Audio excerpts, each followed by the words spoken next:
بحي بينتم وقف لنا زي خوتهم يا وزخوت جدودهم.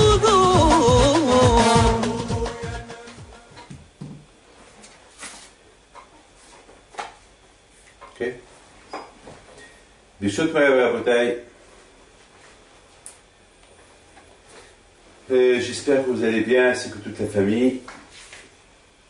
J'espère que vous êtes en train de passer des bonnes vacances. Donc, nous allons essayer, avec les Hachem, d'expliquer un peu la paracha de... C'est écrit dans la paracha de Vaït Hanan. Vous savez que la paracha de Vaït Hanan, c'est la paracha de Matan Torah. Dans la paracha de Hanan, on parle lorsqu'Hachem a donné la Torah au peuple d'Israël, Ma'amad al-Sinaï. Et dans la paracha, c'est écrit comme ça. Ata hor'eta lada'at qu'Adonai huwa Elohim en od milvado. Moshe Rabbeinu dit au peuple d'Israël, avant de mourir, vous avez vu et comprendre qu'il n'y a que Hachem et qu'il n'y a pas un autre Dieu que Hachem. Et Rashi dit que à Matan Torah, lorsque Hachem a donné la Torah à Israël, nous tous, on était présents, même ceux qui n'étaient pas nés encore, tous ceux qui vont naître quelques milliers d'années plus tard, ils étaient présents. Et Hachem, il leur a ouvert tous les cieux pour qu'ils voient qu'il n'y a pas un autre Dieu que lui. Et Hachem, il a ouvert toutes les terres en bas pour qu'ils voient qu'il n'y a pas une autre puissance, il n'y a que Hachem. C'est ça ce qu'il dit Moshe Rabbeinu. Hachem, il vous a montré qu'il n'y a que Hachem. Donc, quelque part, Akadosh Baruch Hu, il encourage les bénis Israël, Moshe Rabbeinu, il encourage les bénis Israël, il leur dit, puisque, mettons, vous allez rentrer en Israël, et que vous avez vu que Hachem, c'est le seul qu'il y a au monde, c'est lui le unique Dieu. Donc il ne faut pas peur de vos ennemis, les 7 nations qui occupent la terre de Canaan. Hachem, il va vous les donner entre vos mains. Très bien. Ça, c'est la première chose. Et après, Moshe Rabbeinu, c'est écrit Az Yavdil Moshe. Après, Moshe Rabbeinu, tout de suite, il dit aux Juifs, bon, vous savez que tout de suite, il leur a préparé 3 villes. Il dit Moshe Rabbeinu, voilà, on va désigner 3 villes en Israël, que vous savez qu'à l'époque, lorsque quelqu'un est tué involontairement, donc il y avait, pour ne pas qu'on se venge de lui, le tuer, que la famille du défunt, la famille de celui qui a été tué involontairement, ils vont se venger de lui. Donc, Moshe Rabbeinu, il a désigné 3 villes où le tueur, celui qui a tué involontairement, il pouvait aller là-bas se cacher et rester là-bas jusqu'à la mort du Kohen Gadol. C'est comme ça que ça se passait. Et il faut savoir une chose, que puisque Hachem, il a donné ces 3 villes où ils peuvent se sauver, les gens qu'ils ont tués involontairement, donc la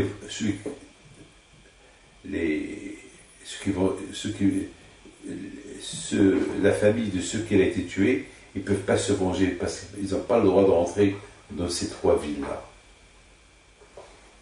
D'accord?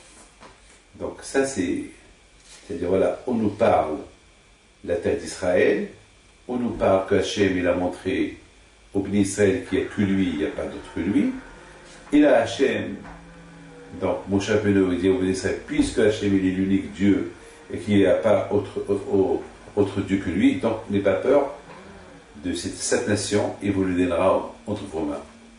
Et après la Torah, elle parle que Moshe il a désigné 3 villes en Israël pour là où pouvaient se sauver ceux qui ont tué involontairement.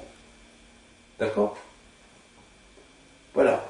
Et après, tout de suite après, c'est écrit les autres Torah Moshe, les fils d'Israël. Chaque Shabbat, lorsqu'on lève le Sefer Torah, on dit Bezot à Torah, voilà la Torah que Hachem. On lève le Sefer Torah, on dit voilà la Torah que Hachem nous a donnée. Maintenant, j'ai une question. Quel est le rapport de tout ce qu'on vient de dire avec voilà la Torah que Moshe il nous a donnée? Voilà la Torah que Moshe Rabbeinu a mis à la portée des Bnei Israël. Quel est le lien entre les trois villes que Moshe Rabbeinu a désignées pour ceux qui ont tué involontairement? Quel est le rapport de voici la Torah qu'Hachem a donnée à Moshe Rabbeinu avec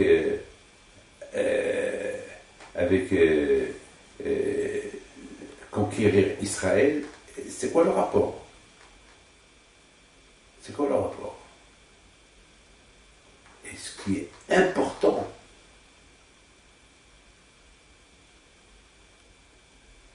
que cette Torah que Moshe Rabbeinu a donnée au Bnei Israël, il leur a donné à côté de Beth Peor. Beth Peor, c'est là où les Juifs ils ont fauté avec les femmes goyotes, et que malheureusement il y a eu 25 000 morts. Quel est le lien de tout ça? Mes amis, tout d'abord, je voudrais simplement vous raconter une petite histoire. Vous savez que moi j'adore raconter des histoires. Il faut savoir que la force de la Torah, elle est extraordinaire. Vous savez que on voit des gens qui ne comprennent pas la nécessité d'étudier la Torah. Ils ne comprennent pas. Les jeunes ne comprennent pas pourquoi il faut étudier la Torah. Ils disent, il y a beaucoup de gens qui disent, bon, qu'est-ce que Hachem veut? Il veut qu'on respecte la Torah, on fait les mitzvot, on fait les mitzvot. Mais pourquoi prendre un livre et étudier? Pourquoi on ne peut pas se satisfaire d'apprendre les lois comment un juif il peut vivre, et c'est tout. Écoutez, on apprend à conduire, une fois qu'on a appris à conduire, c'est pas toute la vie qu'on va apprendre à conduire. Une fois qu'on a appris à conduire, on a eu le driving license, on a eu le permis, ça y est, on peut conduire. C'est pas tout le temps, je vais aller à l'auto-école. Les enfants, on leur apprend Aleph Bet, une fois qu'ils apprennent Aleph Bet, ça y est, ils peuvent, ça y est, c'est pas fait de leur apprendre encore Aleph Bet, ils savent. Quelle est la raison pourquoi Hachem, il veut qu'on étudie la Torah? Quelle est la raison? Pourquoi on apprend, je suis juif, donc, qu'on apprend les lois du judaïsme, voilà ce qu'il faut faire, voilà ce qu'il ne faut pas faire, et c'est tout, on va retenir. C'est pas la peine de... Vous savez, quelqu'un qui sait bien calculer, il n'a pas besoin d'un calculateur chaque jour, ça il sait calculer. Une fois qu'il sait, n'importe quel chiffre que tu lui donnes, il te le calcule par cœur. Moi je connais quelqu'un que tu peux lui donner n'importe quel calcul à calculer, il sait. Donc les lois, on apprend les lois par cœur. Écoutez, les femmes, est-ce que chaque jour les femmes ils lisent les lois de comment pétrir le pain, et les lois de Nida, et les lois de... Ils savent. Alors pourquoi Hachem, il veut qu'on étudie la Torah? C'est ça. Mes amis, écoutez bien. La réponse elle est Vezot HaTorah Hashesa Moshe l'Ibn Israël. 3 fois dans la semaine, lundi, jeudi et Shabbat, et Shabbat Mincha, 4 fois dans la semaine, on dit Vezot, on lève le Sefer Torah, et tout le monde dit, et tout le monde pointe sur le Sefer Torah. C'est ça le Sefer. Ça veut dire, on lit la lecture de la Torah 4 fois par semaine. Et on pointe sur le Sefer. Voilà la Torah. C'est-à-dire que Hachem, c'est un message. Hachem, il ne veut pas simplement qu'on pointe sur la Torah, qu'on embrasse le Sefer Torah. Hachem, il veut qu'on étudie la Torah. Alors, pourquoi Hachem, il veut qu'on étudie la Torah? Alors, il faut savoir une chose. L'étude de la Torah, c'est ça qui va aider et qui va protéger l'être humain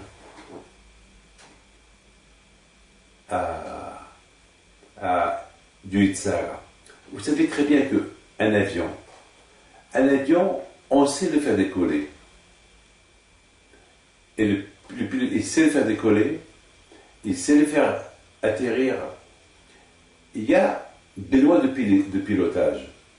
Mais toujours, dans le pilotage, il y a toujours, même qu'on apprend aux pilotes à bien piloter, il y a des choses qui peuvent arriver en plein vol que le pilote n'est pas censé le savoir. Mais si il sait bien piloter, même des choses qu'il ne sait pas, qu'on lui a pas appris, des choses, on ne peut pas. Imaginez-vous un avion qui est en plein pilotage, il y a un dinosaure qui voit un dinosaure en train de sortir. Jamais on n'a parlé qu'un dinosaure en plein vol. Et on va aller voir un dinosaure en plein vol. Qu'est-ce qu'il va faire? Il va comme ça le regarder? Non, il faut qu'il évite. Donc vous savez, le Tzara est tellement fort que le Tzara, la seule arme qu'on peut avoir pour battre le Tzara, c'est l'étude de la Torah. Vezot la Torah, on pointe sur la Torah. C'est-à-dire, c'est pareil, faire les mitzvot, il faut étudier la Torah. Vezot la Torah achercha Sam Moshe ibn Israël. La Torah que Moshe, il a mis à la portée des ibn Israël. C'est pareil que voir la Torah et l'enfermer dans une bibliothèque ou dans un Heichal, ne pas l'étudier. Non, Vezot, on pointe, c'est ça la Torah. C'est ça. Il faut l'étudier. Parce que l'étude de la Torah, il a une force pour te protéger contre le Tzara. Et justement, c'est la raison pourquoi la Torah, après que Moshe Rabbeinu, il a désigné 3 villes en Israël où l'assassin involontaire il peut aller se cacher, Moshe Rabbeinu dit voilà la Torah.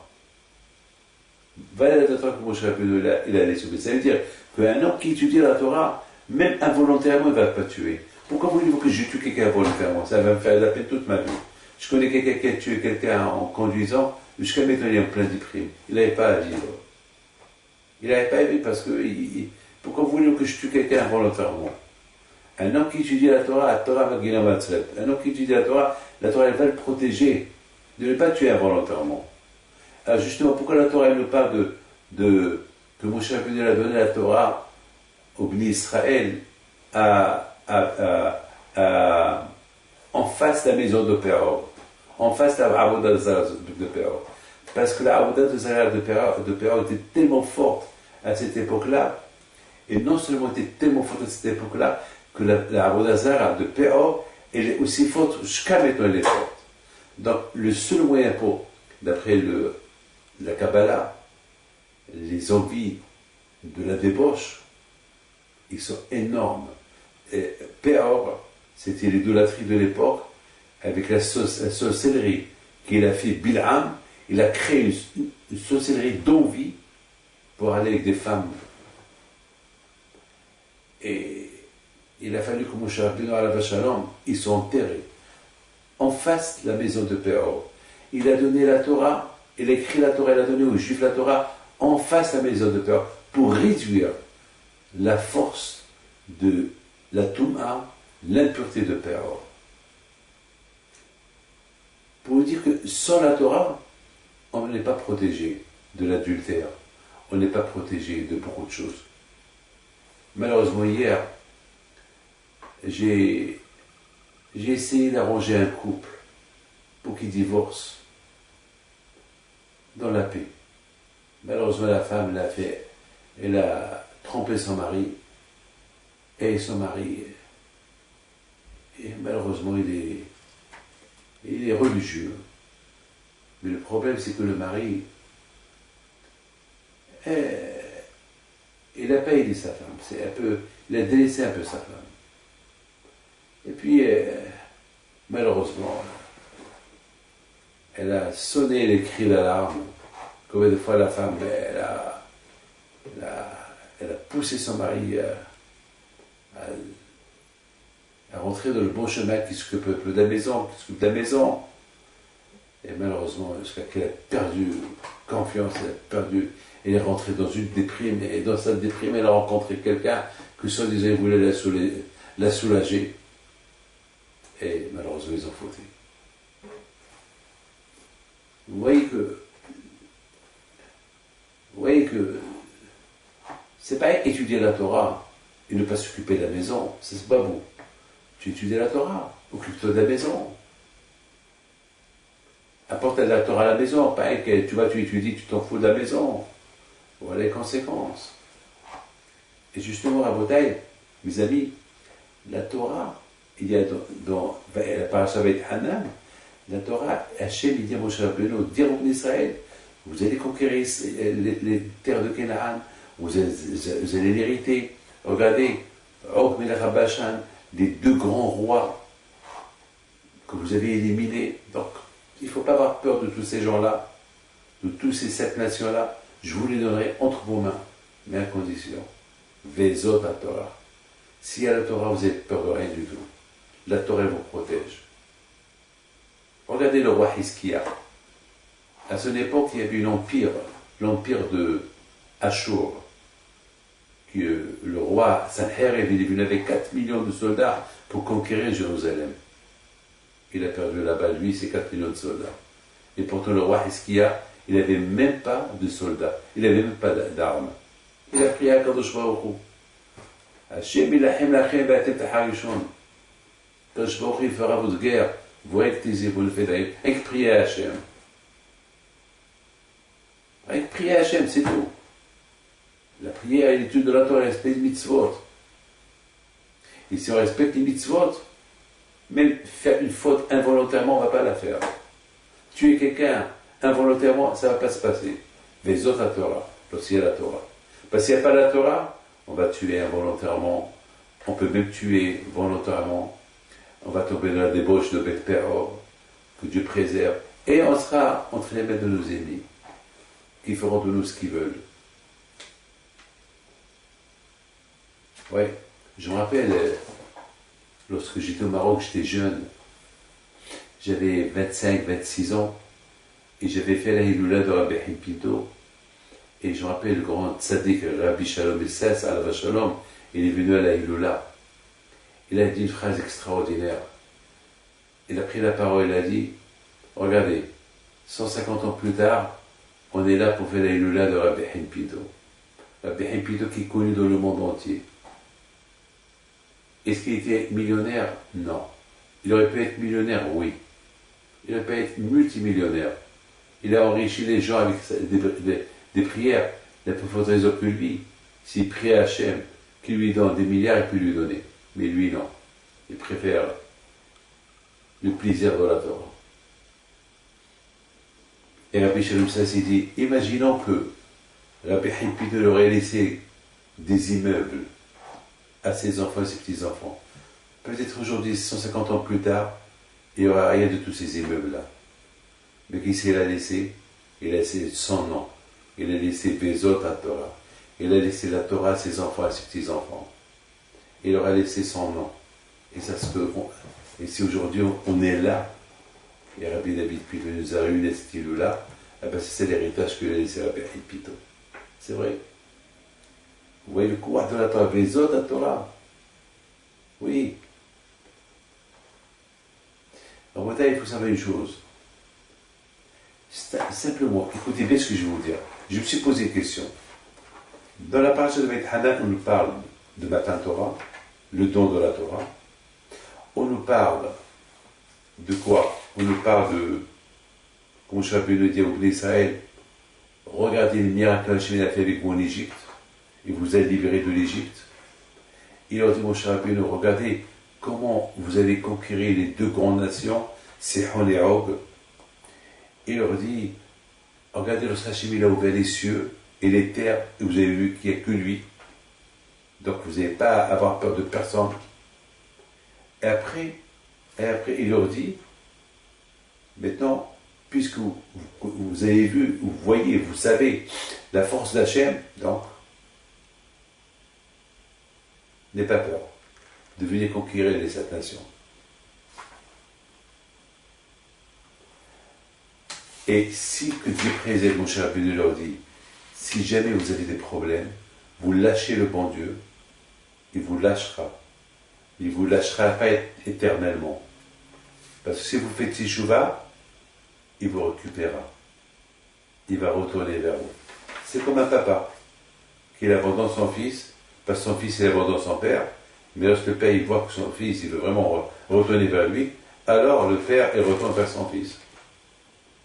Écoutez bien, après tout ça, Moshe, il dit, bon, Azevdil Moshe. Et Moshe Rabbeinu, maintenant, il oublie ça, et voilà, maintenant, voilà, on va désigner ces trois endroits où le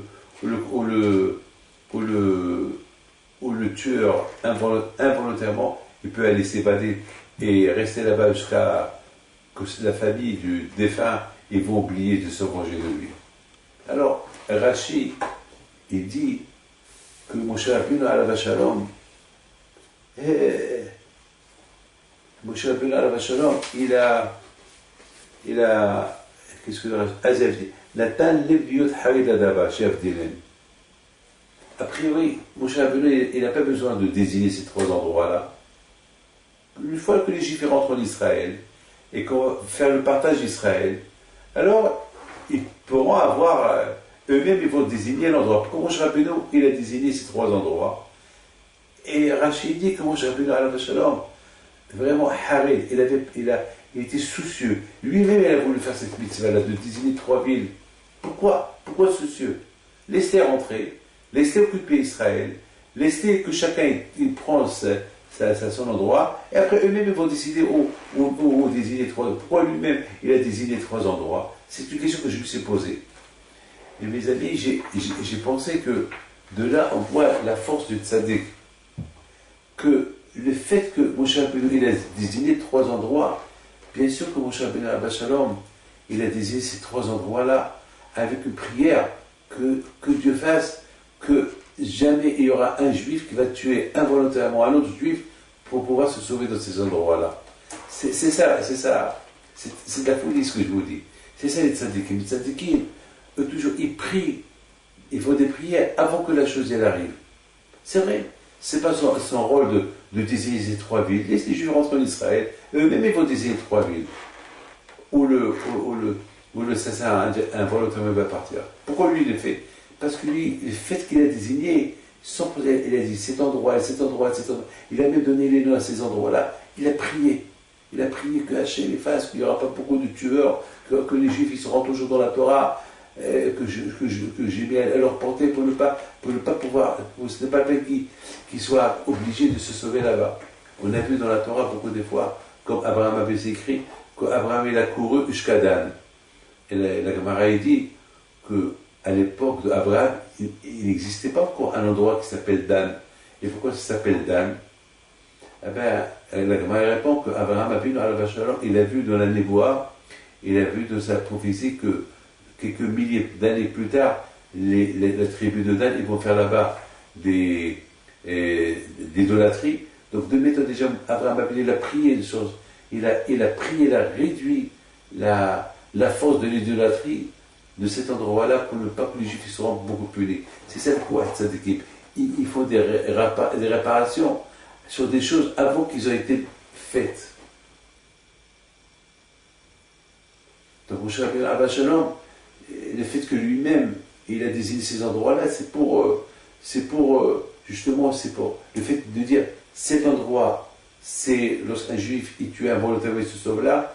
Le fait qu'il bien sûr il a dû dire que Hachem fasse que personne ne tue, comme ça personne ne viendra dans cet endroit. Et ces équipes sont toujours soucieux de tout ce qui peut se passer. Hier, il y a une femme qui est venue me voir et elle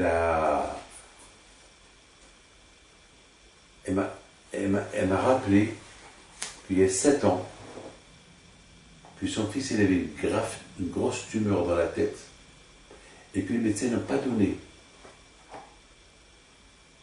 d'espoir aux parents que ce bébé va vivre. Et vient chez moi et me dit, il y a 7 ans, je vous ai demandé le bracha et vous m'avez donné le bracha et après vous m'aviez dit, ben si Dieu veut, si le bébé il est bien, dites-le moi.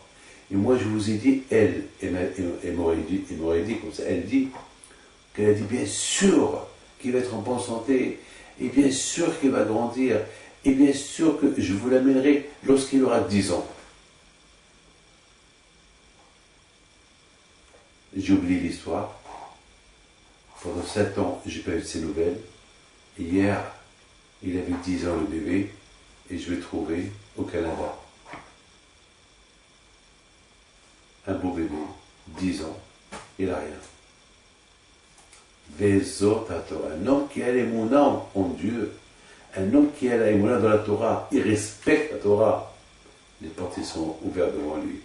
Oui, oui mes amis, les portes sont ouvertes devant lui. Vous savez très bien, entre vous et moi, il ne faut pas qu'on soit des malades de soi-même. Vous ou pas? Je voudrais vous dire, raconter une petite histoire. Une fois, je me trouvais aux États-Unis. Je suis passé Shabbat chez des Hasidim. Et puis, pour eux, jamais ils ont passé, les Hasidim, un Shabbat avec un rave marocain. Alors, vous savez que moi, je suis marocain. J'ai pas, il y a des rabbinim ashkénazes, hasidim, que le vendredi soir, ils font un tiche, ils entourent le rave, ils chantent avec lui, et le rave va chanter avec eux. Après, le rave va commencer à manger du poisson, après, ils vont prendre son poisson, et tous les chéris, tout ce qui reste, ils vont le manger. Moi, j'avais pas l'habitude de tout ça, moi. La première fois que je passe Shabbat avec des hasidim, à New York, et voilà. On m'apporte du poisson pour manger, et dès que j'ai commencé à manger le poisson, j'ai vu que tout le monde a pris le poisson, mon poisson, et j'ai commencé à le manger. Alors, j'ai dit, bon, c'est ça la coutume. Et après, on m'a apporté du gâteau. Déjà, mon poisson, je ne l'ai pas mangé. Je goûte le gâteau. Il prend le gâteau. Et tout le monde goûte le gâteau. Finalement, j'ai rien mangé. Moi, j'ai dit, bon, demain midi, je suis parti au lit, j'avais faim. Bon, je n'ai pas mangé.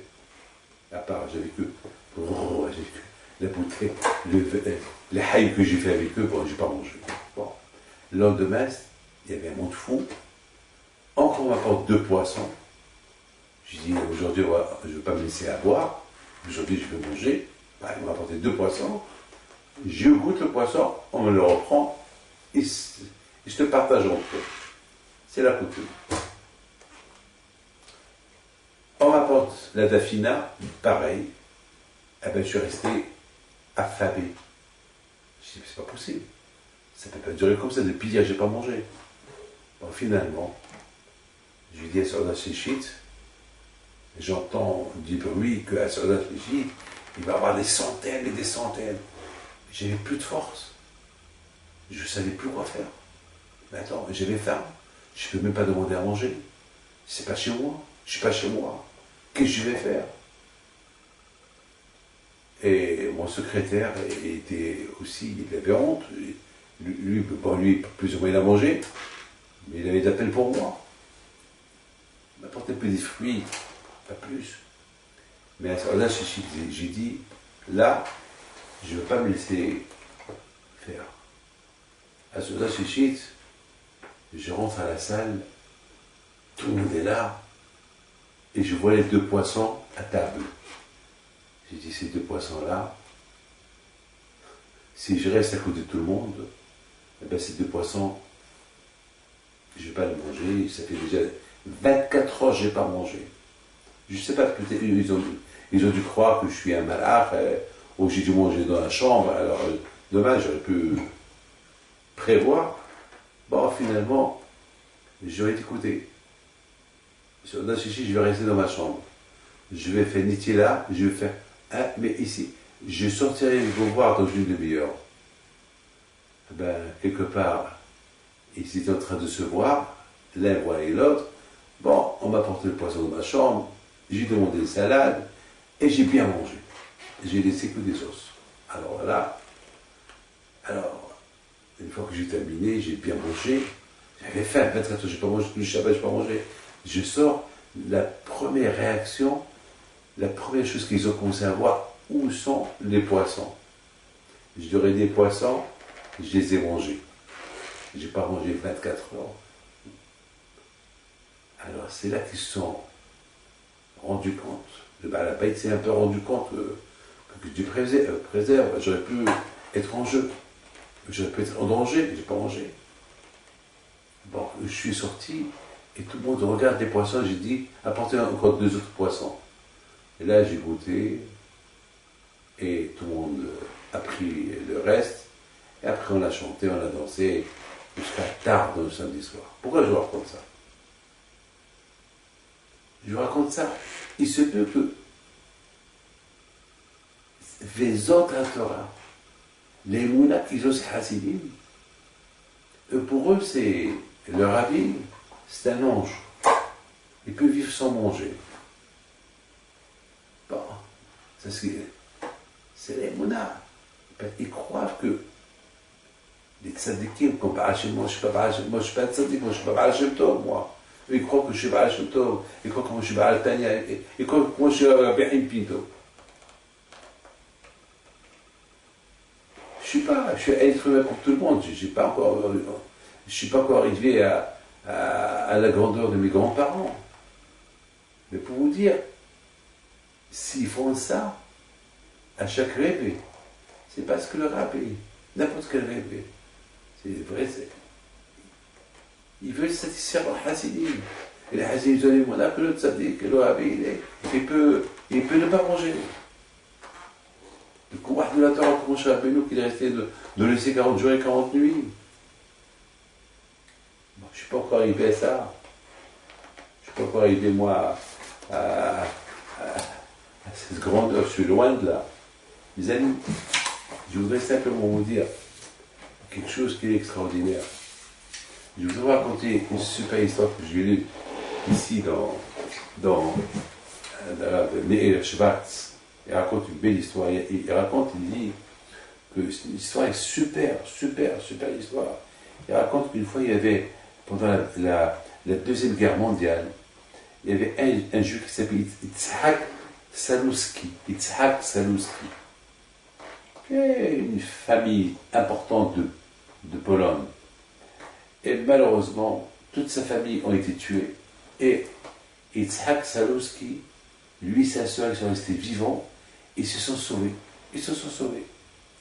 Et ils ont trouvé un endroit où ils se cachaient. Et ce Itzhak Salouski, il sortait de temps en temps en cachette pour apporter de la nourriture, des restes, n'importe quoi pour sa sœur. Il disait à sa sœur, ne sors jamais, tu sors de cette cachette-là, parce que si tu sors, les nazis vont te tuer. Et un jour, je suis parti.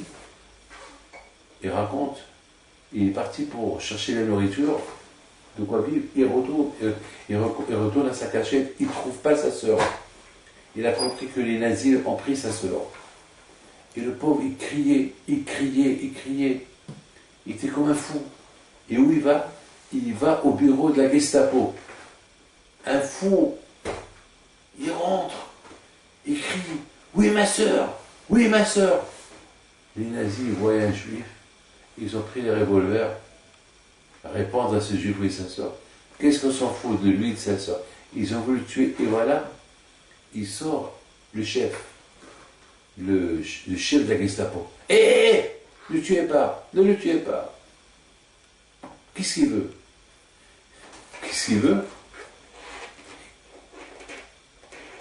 Il a l'audace de venir chez nous et se dévoiler son judaïsme.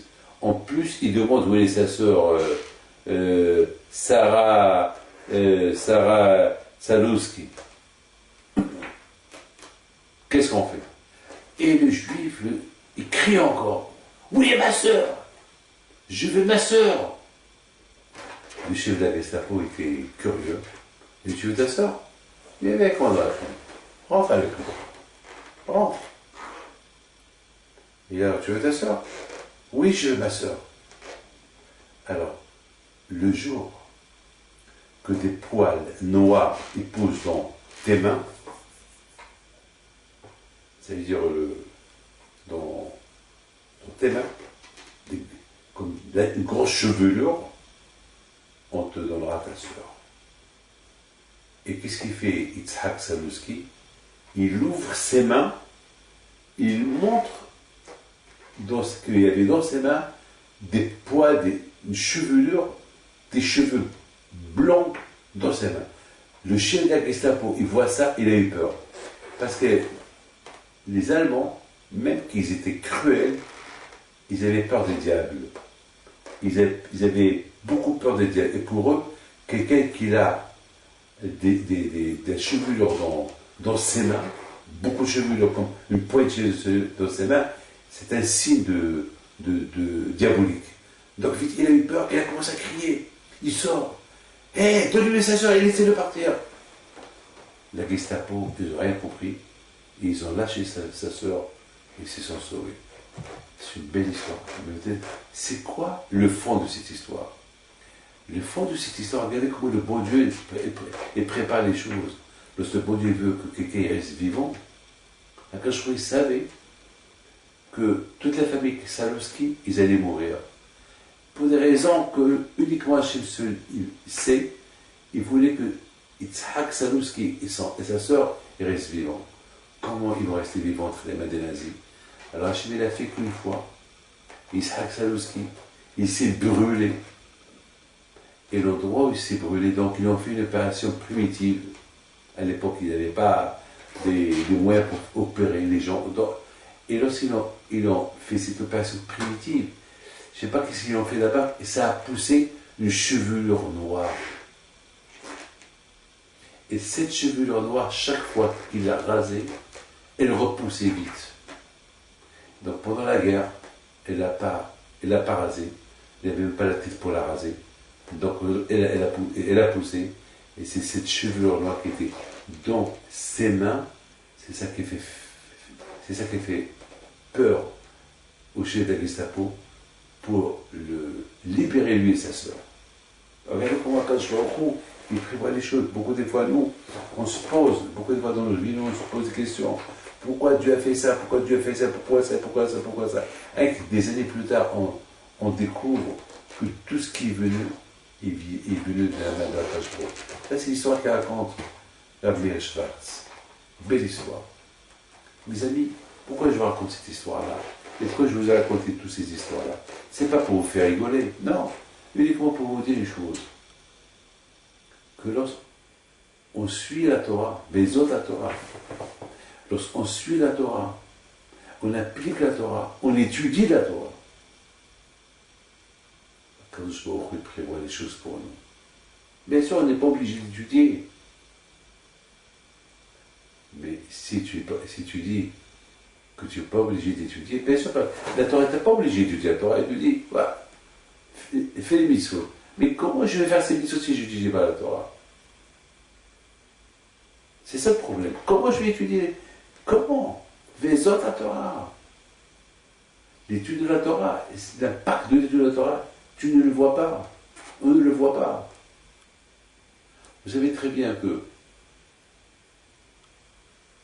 prenez la loterie, vous achetez la loterie, elle n'a pas encore joué.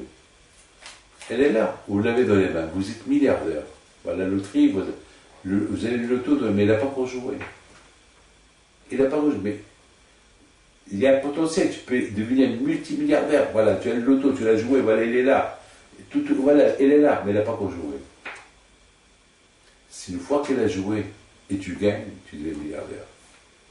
Les autres, la Torah, voilà la Torah. Tu n'as rien gagné encore. Étudie-la, tu vas gagner. Étudie-la, tu vas gagner. C'est ça. C'est simple que ça. Regardez, mes amis, lorsque les Juifs, ils devaient rentrer en Israël, ils avaient soif. Ils disaient à Moshe Rabbeinu, on a soif. Ils ont commencé à crier, à se battre avec Moshe, on veut boire. Et Hachem, il dit à Moshe Rabbeinu, bon, donne-leur à boire. Mais il ne faut pas frapper le rocher, tu parles au rocher. Et Moshe Rabbeinu, au lieu qu'il parle au rocher, il a frappé le rocher.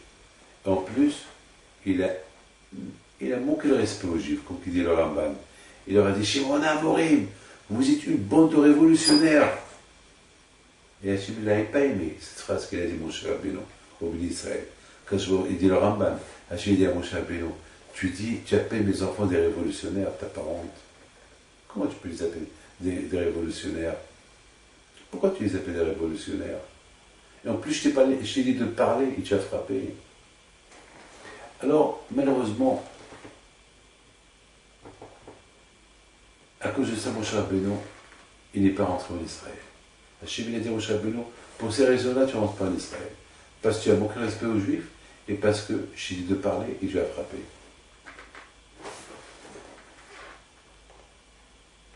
C'est de la folie, ça. Pour ça, le pauvre, il va être puni, Moshe Rabbeinu. Pour ça, lui qui a laissé la parole aux Juifs, aux Juifs. Et en plus, où il a été enterré? En face de la maison de Paro. Voilà la réponse.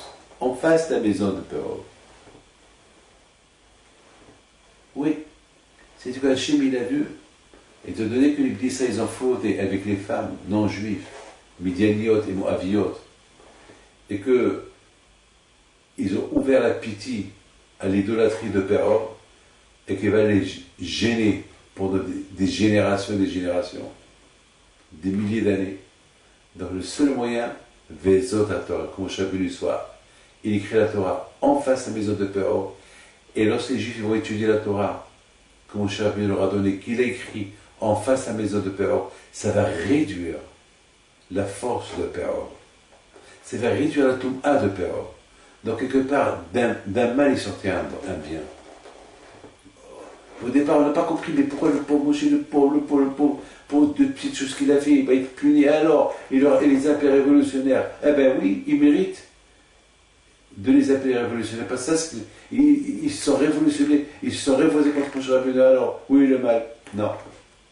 Enfin, Hachem a trouvé deux excuses graves pour Moshe Rabbeinu, alors que Moshe Rabbeinu n'a pas fauté du tout.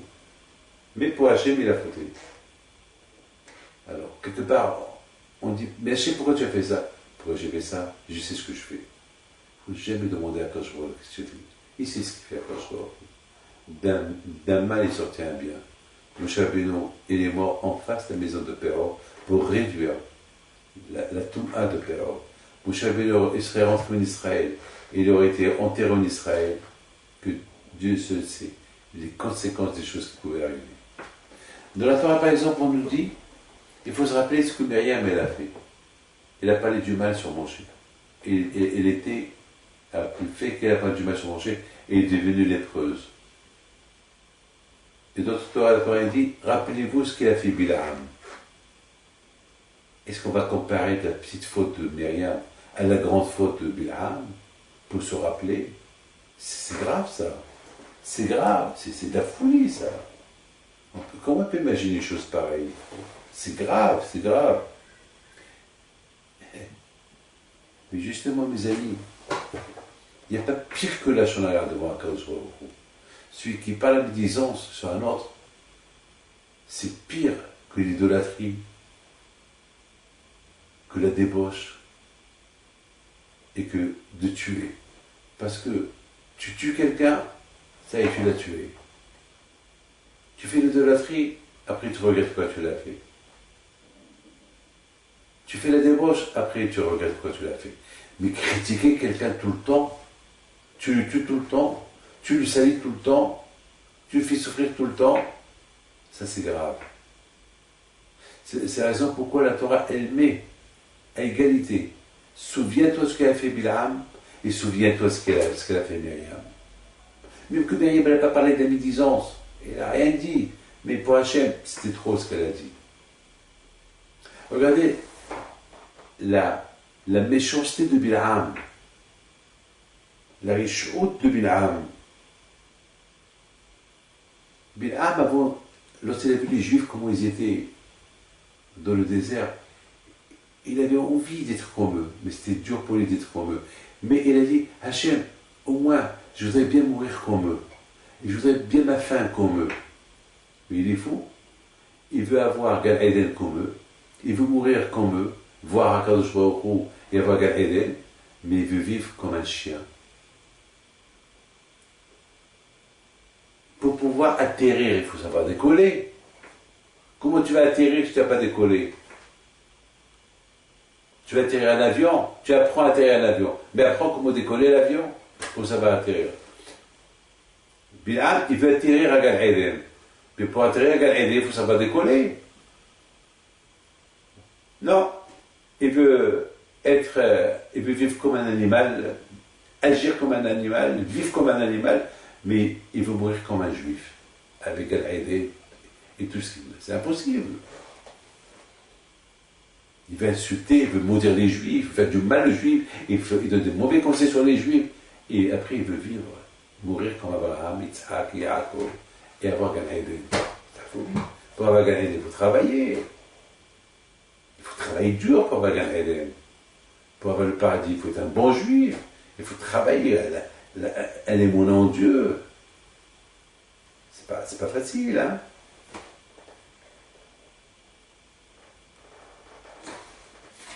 C'est pas facile, mes enfants.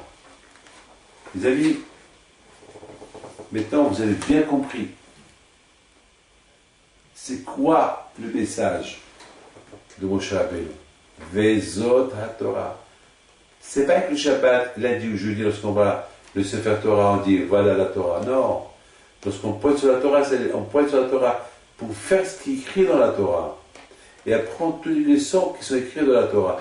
Et étudier la Torah. Vezot, étudier la Torah. C'est ça, c'est important ce que je vous dis. Vous savez, mes amis, le 17 Tammuz, on a jeûné. Quelle est la raison qu'on a jeûné? Parce que il y avait un rachat qui a brûlé la Torah le 17 Tammuz. Le 17 Tammuz, Moshe Rabbeinu a cassé les tables de la loi. Le 17 Tammuz, malheureusement, les murailles de Jérusalem sont tombées. Et il y a beaucoup de raisons pourquoi on fait le jeûne du 17 Tammuz. Et aussi, le Korban Tamid, le sacrifice qu'on faisait chaque jour au Tamid, lorsque l'ennemi est rentré à Jérusalem, les Kohanim, ils n'avaient plus le droit de... Les Grecs, les Babylones et les Romains, ils ont tué les Kohanim pour ne plus faire les sacrifices. Vous savez, le chiffre 17, c'est Tov. Tov et la Torah. Le chiffre 17, il représente Tov. Tov, c'est bon. Et lorsque la Torah, il dit bon, c'est la Torah. Il n'y a pas bon plus que la Torah. Même David Amelech, il dit la Torah, c'est plus doux que le miel. La Torah, elle est plus importante que l'or et les diamants, l'argent, tout ce que tu veux. Parce que finalement, c'est la Torah que tu vas trouver après 120 ans dans l'autre monde. Et le 17 Tammuz, il s'est passé quelque chose. Pourquoi pas le 18 Tammuz? Pourquoi pas le 16? Parce que le 17, c'est le chiffre qui représente la Torah. Et on a vu que le 17 Tammuz, les tables de la loi, la Torah a été détruite. On a vu que le 17 Tammuz, ce rachat, il a brûlé la Torah. On a vu aussi que le 17 Tammuz,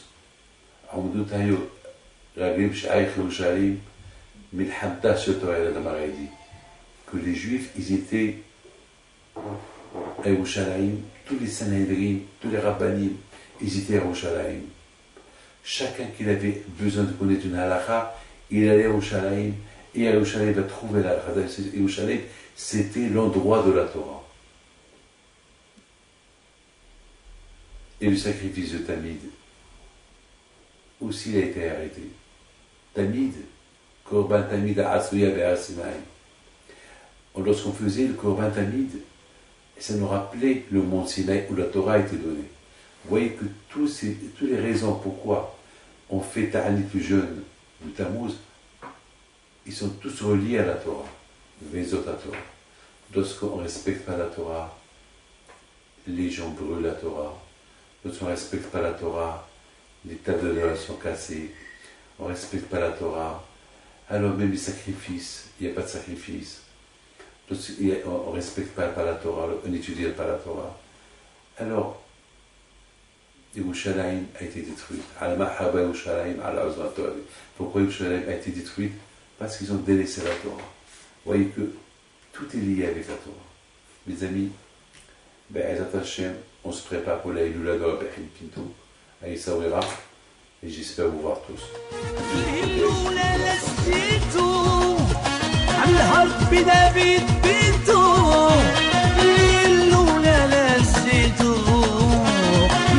بنبيت بنتو نوضو يا العيالات صغرتو على ربي دافيد